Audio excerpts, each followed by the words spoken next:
Bonjour, je suis Béatrice Lebaille, ophtalmologiste, et je fais partie de ces quelques médecins spécialisés dans les techniques de compensation du handicap visuel. La demande de compensation est un dossier administratif que le patient va déposer auprès de la MDPH.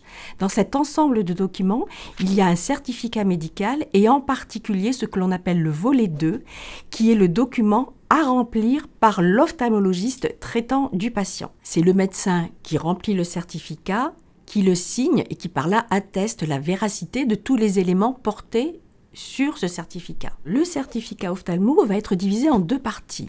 Une première partie médicale que nous allons remplir à partir des mesures effectuées pendant les consultations. Cette partie généralement est très bien remplie. Par contre, la deuxième partie, qui est la partie qui concerne le retentissement fonctionnel de la maladie, est beaucoup plus délicate à remplir par l'ophtalmo. Nous n'avons pas l'habitude d'interroger nos patients sur leurs habitudes de vie. Il est donc indispensable dans cette deuxième partie d'établir un dialogue avec le patient de façon à le remplir de la manière la plus exacte et la plus fidèle possible pour ouvrir le maximum de compensation à toutes les personnes déficientes visuelles.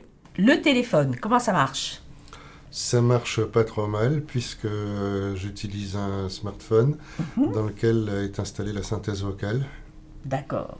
Et là, vous êtes autonome par rapport à votre téléphone ? Quasiment. On est d'accord. Trop souvent, on a le cas où, tout à fait en fin de consultation, le patient nous sort son papier et nous dit « Docteur, vous pouvez me remplir ça ». Eh bien, généralement, on n'a pas le temps. Résultat, on le met sous le coude et on le remplit en fin de journée quand le patient n'est plus là. Or, remplir ce certificat sans la présence du patient, on l'a vu surtout pour la deuxième partie, est extrêmement difficile. L'idéal, c'est que le patient ait prévenu l'ophtalmologiste lors de la prise de rendez-vous qu'il y aura rédaction du certificat. L'idéal aussi, c'est que le patient lui-même ait préparé ce certificat en réfléchissant à la manière dont il va répondre à son ophtalmologiste sur le retentissement de la déficience visuelle sur sa vie courante. Moi, en tant qu'ophtalmologiste, si je remplis mal cette deuxième partie du certificat, je n'en serai absolument pas consciente. Je n'ai pas de retour de la MDPH. Par contre, pour mes patients, bien sûr que ça va avoir un retentissement énorme, aussi bien attribution d'aide financière qu'attribution du matériel. Donc il faut qu'on soit conscient que prendre le temps